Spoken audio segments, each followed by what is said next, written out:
Bukan barang baru, ya. Mitsubishi Outlander PHEV memang sudah meluncur sejak 2019. Walau begitu, mobil ini masih layak lah untuk direview karena memiliki berbagai keunggulan dan fitur maupun spesifikasi yang mampu menjadi bahan pertimbangan Anda. Walau memang harganya tidaklah murah.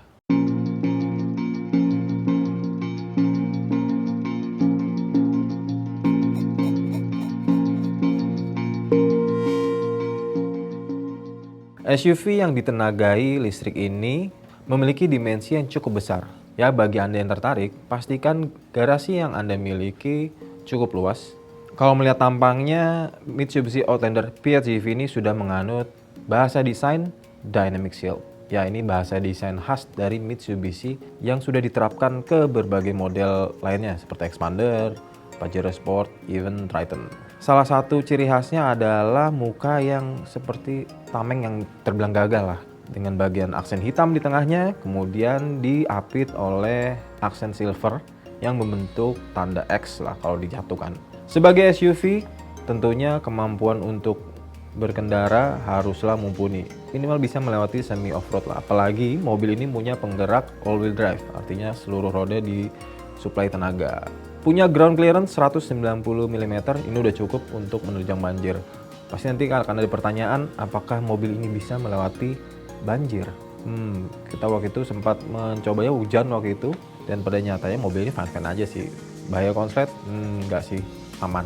Salah satu ciri khas lagi yang membuat mobil ini sangat atraktif yaitu adanya sunroof, mampu memberikan rasa mewah bagi pemiliknya atau orang-orang yang di dalam, karena dengan adanya sunroof tentunya akan meningkatkan prestis sang pemilik.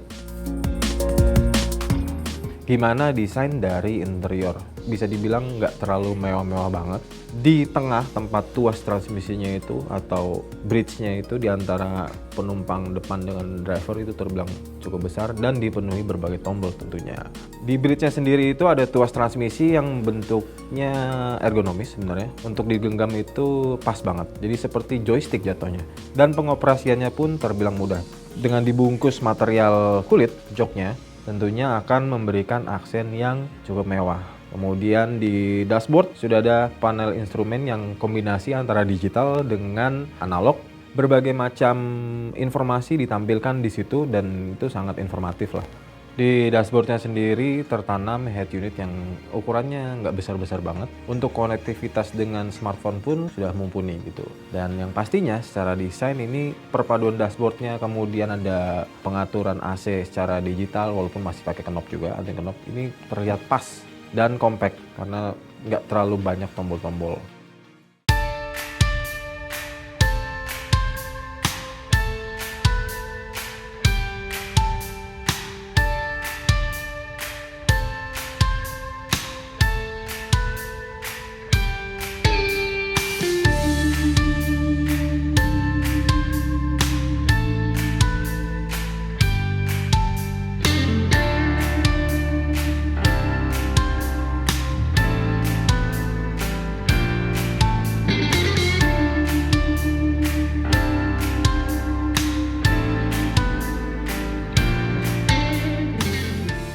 Kita akan masuk ke performa. Untuk mengetahui performanya, kita akan coba di dalam kota maupun di luar kota sedikitnya. Di luar kotanya nggak terlalu jauh lah. Kita menemukan salah satu camping ground di daerah Tenjolaya, Bogor. Itu dekat kaki Gunung Salak.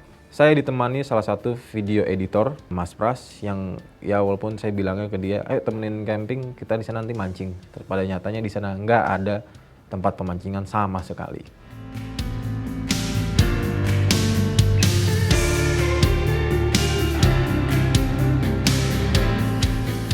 Mobil dengan badan yang besar dan bobot cukup berat ini menggendong 3 sumber energi.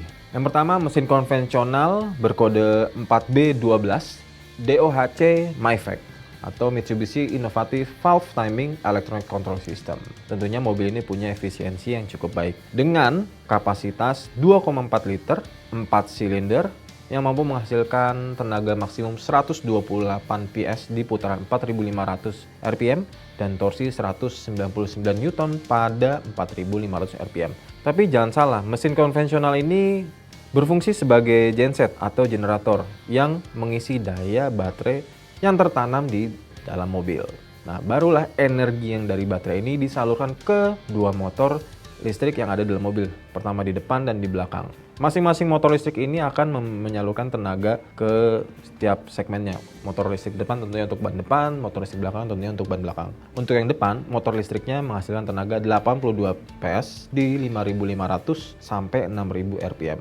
Torsinya 137 Nm yang muncul sejak 0 sampai 4.000 RPM. Sementara di motor belakangnya maksimum power 95 PS di 3.500 sampai 4.000 RPM dan torsi 195 Nm yang keluar sejak 0 sampai 3.000 RPM. Tentunya listrik ini torsi dihasilkan secara instan, makanya dari 0 nih udah tenaga puncaknya udah keluar nih. Jadi bagi Anda yang penasaran mobil listrik tuh gimana sih tenaganya, apakah kalah dengan konvensional? Enggak sama sekali. Mobil listrik justru punya tenaga yang oke. Ya, jadi SUV listrik Mitsubishi ini punya 3 pilihan mode berkendara. Yang pertama adalah full EV, jadi motor listrik bekerja sepenuhnya disuplai baterai, namun si mesin konvensionalnya tidak bekerja sama sekali. Ini tentunya akan memberikan rasa berkendara yang berbeda karena nggak ada suara yang sama sekali. Suara mesin lah nggak ada sama sekali. Tentunya ini akan meningkatkan efisiensi penggunaan bahan bakar minyak. Kedua adalah series hybrid. Kenapa bisa dibilang alternatif PHEV ini menjadi jawaban bagi dunia elektrifikasi saat ini? Karena ya hybrid itu yang paling masuk akal untuk saat ini. Kenapa begitu? Nanti kita bahas deh.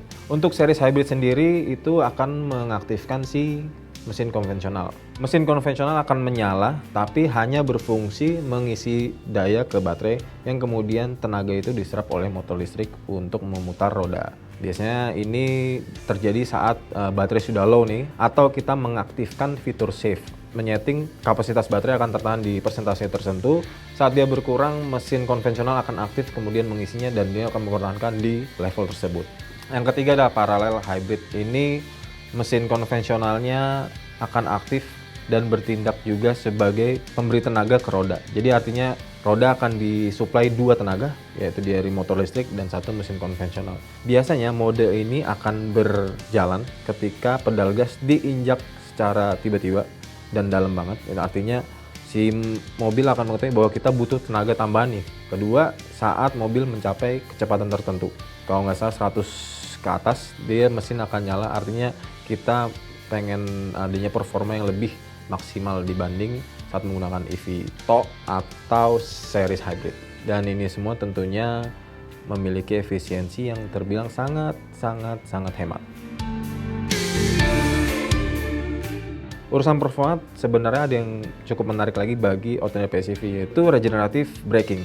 Artinya baterai ini akan nggak cuma disuplai tenaganya dari saat kita charger atau mesin konvensional nyala, tapi juga dari rem. Ya ini mungkin fitur yang udah standar banget, udah banyak mobil listrik atau mobil hybrid yang menggunakan fitur ini. Tapi di alternatif PHEV ini punya selector. Ya pemilih lah seberapa tingkatan dari si regenerative braking ini. Nah kalau kita lihat di alternatif PHEV ini punya pedal shift, tapi pedal shift ini bukan untuk mengganti gigi, justru ini yang mengatur seberapa level dari regenerative braking. Tingkatannya 0 sampai 5. Nah kalau kita set ke 0 tentunya normal-normal saja, dia akan normal-normal, costing pun akan normal-normal saja. Tapi kalau kita set sampai mentok di level 5, jadi setiap pedal gas dilepas seolah-olah kita akan deselerasi, seolah ada yang menginjak rem kita gitu. Jadi itu secara otomatis energi kinetik dari si pengereman akan diubah menjadi listrik ke baterai.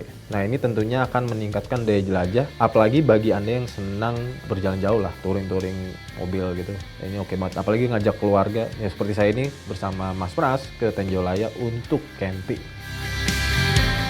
Nah bagaimana pengalaman berkendaranya? Kalau di dalam kota, alternatif PHEV ini pastinya misal melewati jalan yang agak sempit memang akan jadi trouble sedikit.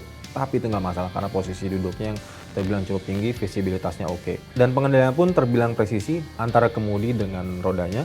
Feedbacknya itu terbilang presisinya oke. Dan gimana perjalanan sepanjang Tenjolaya? Overall mobil ini dapat memenuhi ekspektasi saya. Mau diajak nyalip di jalan sempit oke gitu karena ya itu akselerasinya cepat. Mau diajak pelan-pelan no problem, atau misalnya saat tanjakan ya Saat mau sampai di camping ground di Tanjolaya, kita dihadapkan dengan jalan yang punya angle itu sampai 45 derajat. Benar-benar mobil itu mendaki banget. Dan di sini Outlander PHEV dapat melahapnya dengan mudah. Nggak perlu takut kuat nggak ya, apalagi mobilnya gede banget dan agak bongsor gitu dan berat gitu. Dengan ngegas yang tipis-tipis saja, mobil ini tuh bisa manjat dengan mudahnya dan enak banget dan no problem at all gitu. Ya, jadi intinya Outlander PHEV ini memang bisa dibilang reliable, mau diajak sampai jalan yang rusak gimana pun atau curam lah, curam itu no problem at all. Oke, itu tadi dari pengalaman berkendaranya. Kita akan masuk ke sistem kelistrikannya.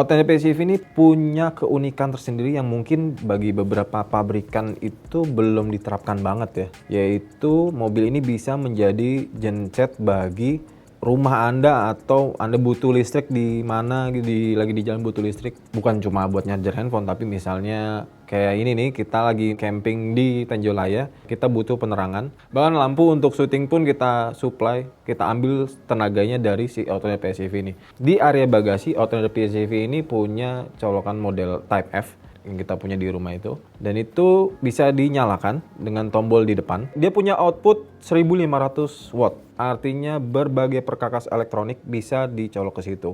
Kalau klaimnya sih Mitsubishi waktu pertama kali meluncur dia bisa buat menyalakan monitor TV sampai audio system dan bahkan dia bisa menyalakan ya banyak lampu lah. Dan kita buktikan di Tanjolaya ini nggak banyak sih, kita cuma pakai lampu hias sih ini sebenarnya yang wattnya kecil banget. Kemudian penangkap nyamuk elektrik, kemudian buat charger handphone dan sebagainya, tapi chargernya pakai colokan dengan steker yang banyak. Ya, tapi ini bisa jadi pilihan menarik bagi Anda yang ingin punya mobil canggih, ya praktis bahkan untuk kebutuhan sehari-hari, yaitu seperti penyediaan listrik.